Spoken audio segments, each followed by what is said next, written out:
Welcome to the It's in Queens podcast. I'm your host, Jeff Simmons, and right now we're deep in the dog days of summer. The sun is blazing, and boy, it is. The sidewalks feel like they could fry an egg, and for many of us, it's simply too hot to linger outdoors for long, especially during a heat wave. Now, if you're new to this podcast, it comes to you each week thanks to the Queens Economic Development Corporation and the Queens Tourism Council. I've been happy to do this podcast for at least, 3 years, maybe even longer now. Time flies when you're having a lot of fun. So here's a thought. When the heat is relentless, why not step inside somewhere cool, comfortable, and full of creativity? Queens has plenty of options for indoor performances that let you escape the swelter while still soaking in world-class arts and culture. That's why this week I'm particularly excited about our guest, Shaun Neblett, the brand new Director of Programming at Queens Theatre. His arrival marks a milestone for the theatre as it expands its commitment to presenting diverse, inclusive, and community-rooted performing arts. Now, Shaun brings more than 2.5 decades of experience in theater and arts education. He's the founding artistic director of Changing Perceptions Theater and the master curator of Bed-Stuy Art House. And his work has amplified BIPOC and LGBTQ+ voices, forged transformative partnerships with institutions like Carnegie Hall, and engaged communities across New York City. And now at Queens Theatre, he's set to develop programming that's not just artistically excellent, but deeply connected to the people and cultures of our borough. So let's get to that interview.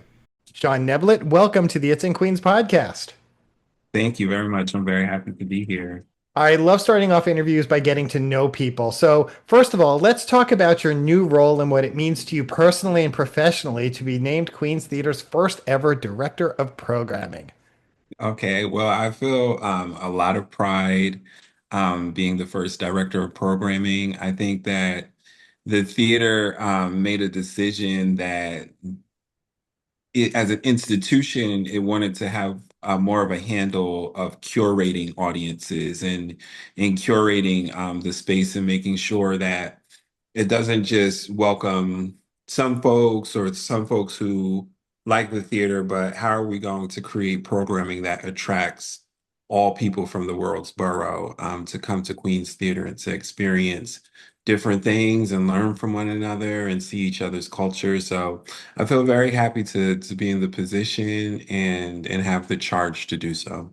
And you have had an incredible career. You've worked for some great institutions, the Public Theater, Kennedy Center, and you also founded your own company, Changing Perceptions Theater.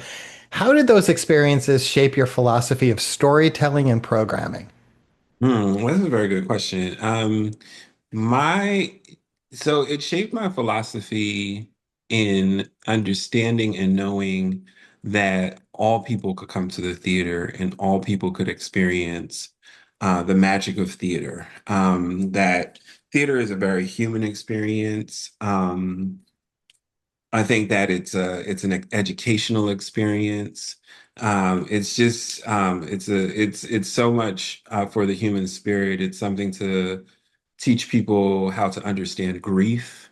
It also allows people how to express grief. You know, it runs the gamut of what it can do. So a lot of the places that I've been blessed to work at have just taught me different ways of doing theater and different ways of engaging with people and different ways of making theater accessible.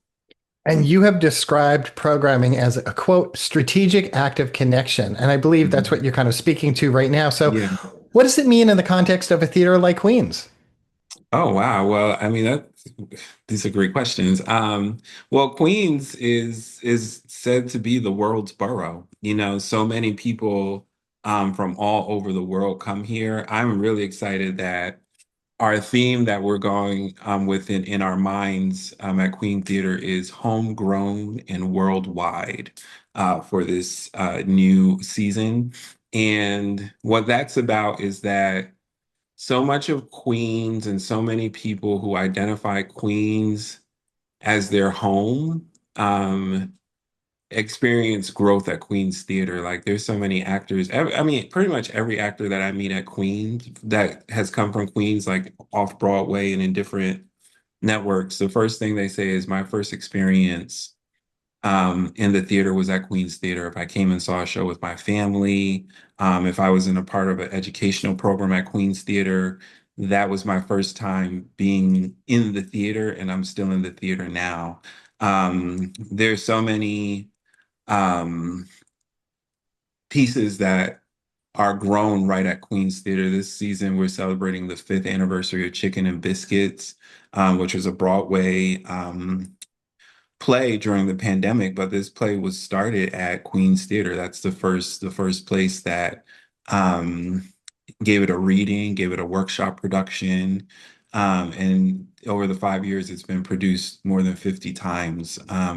But that's a homegrown piece. But then we connect on a worldwide level with artists who are coming from, we have a dance show with artists coming from India this year. We have folks coming to do the Hare and the Tortoise from London this year for families. So that's what it's about. It's just about how do we see what everybody else is doing and connect through people's art and through other people's art and through things that were grown and nurtured in the theater. Mhm. Now, you launched the Bed-Stuy Art House as a third space for artists to gather outside traditional institutions. I'd love to know how you Yes. plan to bring that same type of spirit of innovation and inclusion to Queen's Theater. Of course. Well, at Queen's Theater this year, we're really hoping to do some First Friday events. Right now, we have about four of them scheduled on the calendar. And all folks listening and following, they could just go onto our website in order to see when they'll happen. But these are seasonal events that happen that are not theater focused, but they're focused on, you might find other artists come, like you might have some DJs or you might have visual painters that we put those things um, so that audiences can see. But then at the same time, it's really just about people talking and communicating, sharing what they do. These First Friday events, they're really built to create community at Queen's Theater and to offer a space for folks who are looking for space, you know. But you don't have, they might not be looking for a theater show, but you're looking for a space to come and find people who are like you and who vibe with art like you. And that's what those events will be about. So, one of your more acclaimed works was Seven Homages for Seven MCs. This is a series inspired by hip hop. What role would you say that music and culture play in how you approach curating theater today? Hmm. I know these are deep questions. Yes, that's well, with music and culture in the arts, I really have to Taryn Sacramone, our executive director, when I was interviewing for this position, she expressed that our theater does a lot for dance. There are a lot of dance programs. Um, and I always will take away that she said dance has no words. It's something that people see and everyone gets their own meaning from, and that it's an art form that communicates to something very internal because it activates sight, it activates sound, it activates emotions. Um, there's something about that with music and culture and theater. Um, there's something about how culture is captured in ways, or that culture is captured in the arts. If you look at hip hop right now specifically, um, I mean, it could be like a joke, but I mean, people are getting arrested. The pioneers of the art form are in legal troubles.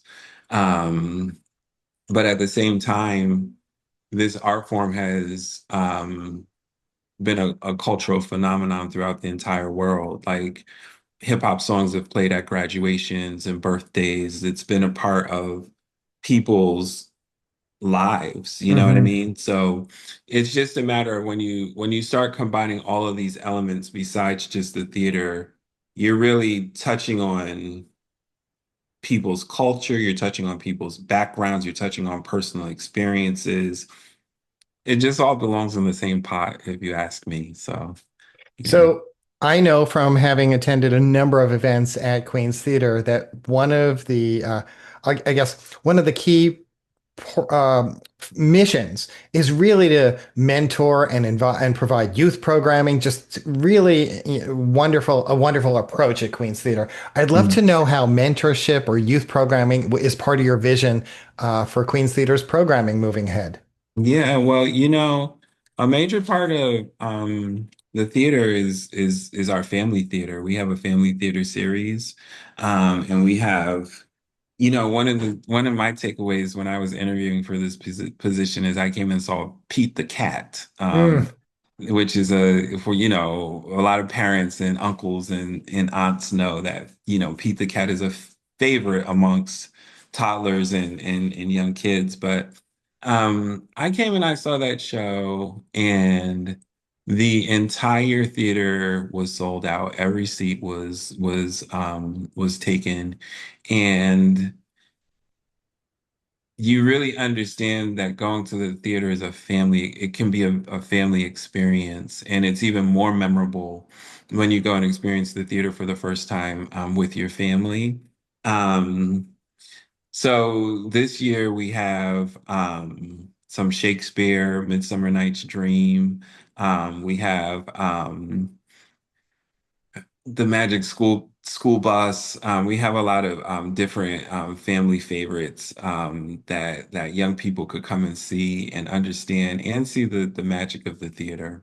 Mhm. And you've touched on some of the events that are on the horizon this fall. Anything else that's exciting you about what that's on the horizon? You don't necessarily have to tell me the dates or tell us the dates because I want people to go to the website once they hear Mhm. this podcast. But any other specific programs or events that are happening in the fall that you would like to highlight? Sure. Most definitely. First, we have the 2025 Queensboro Dance Festival tour finale.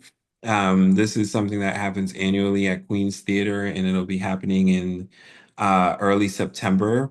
Here we have different dance companies that come from around Queens, and they come and perform their finale. They tour throughout Queens, and they really embody when we say homegrown and worldwide, they really embody that idea because they're homegrown companies right here in Queens, but they're creating worldwide movement through their arts and culture. We're always really excited to have the Cooley. Um, Ah, Mexican Dance Company. Very Yes, the nice. Cooley Mexican Dance Company.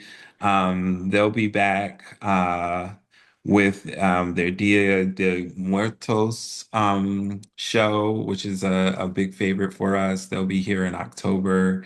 As I mentioned, we have a Chicken and Biscuits reunion where we have some star guests coming. They're going to do a one night presentation of the play as a year anniversary. And it just gets more and more exciting. We even have a group that's going to present Great Expectations, a Charles Dickens novel, but not how you remember it in high school. It's going Ah, to be interesting. a very exciting and bold new work that's touring the country, but they'll be here in the top of 2026. So yeah, quite a few things coming. So before I let you go, personally, what does this mean to you at this moment? I mean, as the Mm, first ever director of programming, but also to be involved in the Queen's theater scene, the Queen's cultural scene. yeah, you know, I appreciate you asking me that. I feel very excited to see it all come together, and this is also an educational season for me as well because a lot of this some a lot of things were already in the works that I'm inheriting based off of when I started the position, but next year there's a charge to do even more, and I feel like I'm just so excited to see the ideas of this staff come together, the ideas of Taryn, our executive director, come together where we have set out to say, okay, we're going to make Queen's Theater a space where families come. We're going to make a space where it's accessible for disabled people. We have folks from the disabled community that come to Queen's Theater and find resources that they don't even find on Broadway and find hospitality. It's a season where we're seeing folks come from all parts of the world. It's just a really exciting venture to see the ideas of this staff really come together of making Queen's Theater a place that people could know and love. Mhm. And before I let you go, Shaun, please let our listeners know where they should go if they want to learn more about what's on the horizon at Queen's Theater. Okay, they should definitely go to our website or our Instagram. All you have to look up is Queen's Theater, and you will find us, and we will be there. So Shaun Neblett, I want to thank you so much for appearing here on the It's and Queens podcast, and I will definitely see you at the theater this fall. thank you. I look forward to seeing you.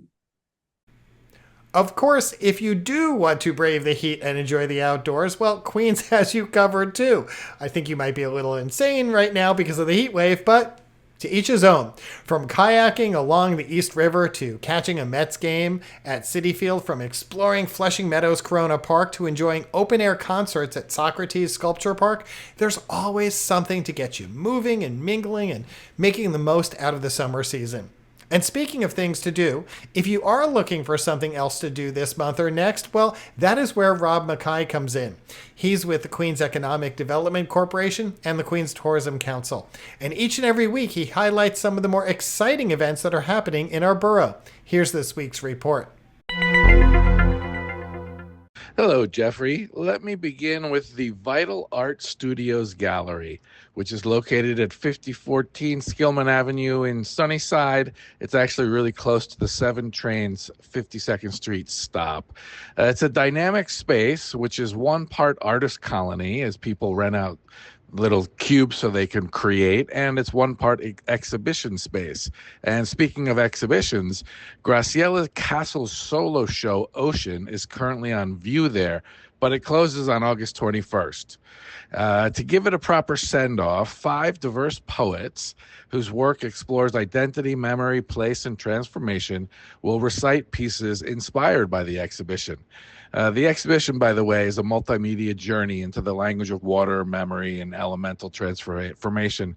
Graciela Casel, the artist, is actually from Argentina.